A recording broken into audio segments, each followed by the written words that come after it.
What's going on, everybody? And I hope you're enjoying your Hump Day Wednesday morning so far. This is NYG Jeffy T85 here. And I'm going to talk about a player that used to play with the New York Giants, is actually about to be playing in the Super Bowl this weekend, but has left the door open to potentially returning with the New York Giants this offseason.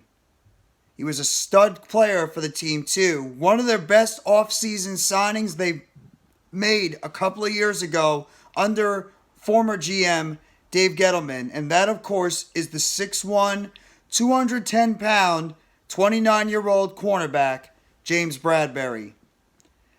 Bradberry actually has been pretty solid for the Philadelphia Eagles, giving them at least 2 lockdown cornerbacks for the Eagles this past season, where he played in 17 games overall, started all 17. He has 44 combined tackles, 39 tackles completely, 5 assisted. He's got 35 solo tackles. He has 17 pass defenses. He has 3 interceptions for 54 yards returned on those INTs. He also has 1 touchdown. One of them was a pick 6 that he had against us. And James Bradberry has also done a very good job locking down the opposite side of that Philadelphia Eagles defense at the cornerback position, opposite of also Pro Bowl player Darius Slay. Bradberry did only sign, though, a 1-year deal with the Philadelphia Eagles this past offseason. So he's pretty much going to be a free agent going into the offseason. And the question is, how much is it going to cost to potentially sign a James Bradberry?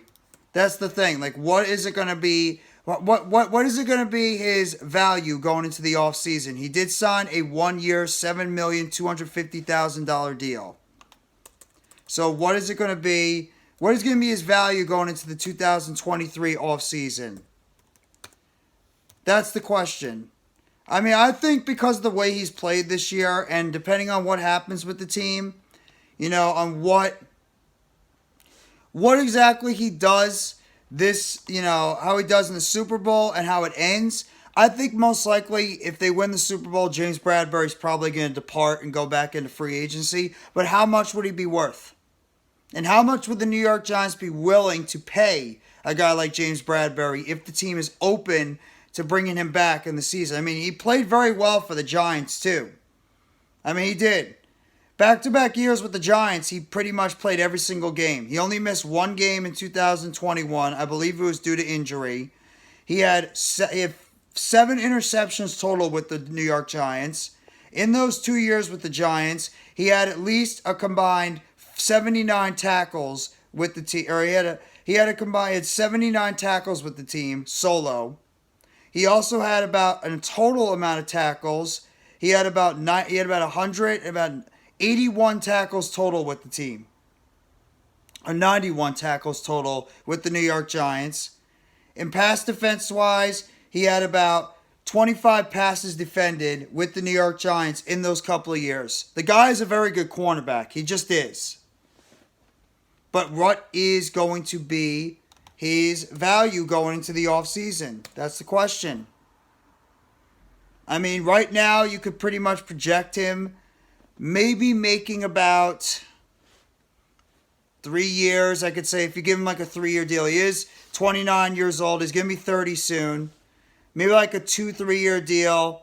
Giving him about 5, 6, 7 million per year. About 14 million, 2 years, 21 million on 3-year deal. Would the Giants be willing to do that for a cornerback that actually played very well this year, stayed healthy, been pretty much a healthy player throughout his career? Obviously, he did immense work with the Giants, teaming up with Adoree Jackson last year, and then obviously being the leading guy the year before. He's one of the Dave Gettleman, and he deserves a lot of it. For all the flack we gave Dave Gettleman for the bad job that he did, and he did a bad job, James Bradberry is one of those offseason additions that he made that really, really was a home run. Dude was really, really good for the team. I'd be hesitant, though, to give James Bradberry anything more than like a 2-year, $5-6 million deal, if that. because he is 29 years old. He is getting up there in age. He does get beat down the field from time to time by speed wide receivers, as well as wide receivers that know how to run good routes. They're able to beat a guy like James Bradberry. So I don't know if I'd be willing to give him the type of money that he'd be looking for. Plus, the New York Giants can easily go into the draft or sign another less expensive cornerback in free agency to help out the New York Giants going into the 2023 season. So, plus there's a good amount of draft picks coming out of this draft too. I mean, you really don't need to go over there and you don't need to go get a top cornerback going into the season. I mean, there's Kelly Ringo, Emmanuel Forbes, Garrett Williams, Dante Banks. Those are the top cornerbacks. Obviously, you got Joey Porter Jr.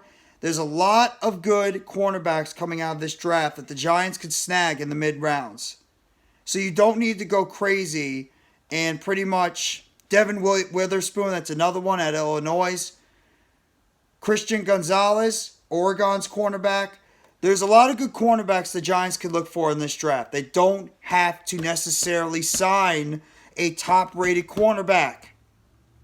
As much as I like James Bradberry, he is 29 years old. This dude is getting up there in age. He's not exactly a guy that I'm going to go head over heels paying him a hell of a lot of money. So,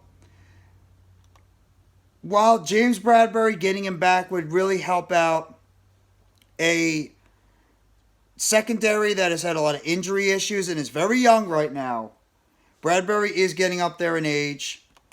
He is a guy that you don't know if you could rely on going forward. I mean, like I said, he's going to be 30 years old by the time we start next season. So, would I give him like a 2-year deal, about $6 million per year? Maybe. Because, I mean, I worry about the age. I worry about if he's going to be missing a step or soon. And I have to wonder, too, if the Eagles don't win the Super Bowl this Sunday, would he want to go back to Philadelphia on another short-term deal to try and see if they can finally get over the hump? But I think that because of the way he's played this year, I expect James Bradberry to have a pretty good, strong market going into this offseason. I think there's going to be a good amount of teams that are going to be looking at a cornerback like James Bradberry, a veteran cornerback that has had a very solid year this year for the Philadelphia Eagles, and he's going to cash in. How much? We'll have to wait and see what exactly his contract demands are going to be and what exactly he's going to command on the open market and what would be the best fit in terms of like his skill set going into the offseason. He was a better fit for a Patrick Graham style defense. Would it be a good fit for a Wink Martindale style defense? I don't know. We'll have to wait and see, and we're going to have to find out. But either way, James Bradberry has indicated he is open to a reunion with the New York Giants. The question is, how much money is it going to cost? How many years? And is he a fit for Wink Martindale's defense going into the 2023 season? That's assuming Wink Martindale comes back as the defensive coordinator. As we all know, Wink Martindale looks to be a finalist and maybe a leading candidate for the Indianapolis Colts job, head coaching job over there. So, we'll see. But either way, let me know in the comment section what you guys think about potentially the New York Giants bringing back James Bradberry on a free agent deal this offseason if the money and the years work out in the Giants' favor and if Joe Schoen is open to potentially bringing back Bradberry on a deal. But turn on the bell for notifications. The next video is short dropping on the channel around the New York Giants. And hit that like button if you haven't already for this video. And you guys let me know in the comment section if you'd be open to bringing back James Bradberry on a free agent deal this offseason, what you'd be willing to give him years and money-wise, and what it will take to bring back James Bradberry, and if you think he'd be a good scheme fit for this defense going into the 2023 NFL season. Thank you very much, everybody. Enjoy the rest of your Hump Day Wednesday. Take it easy, and let's go New York Football Giants, as always. Together Blue, everyone.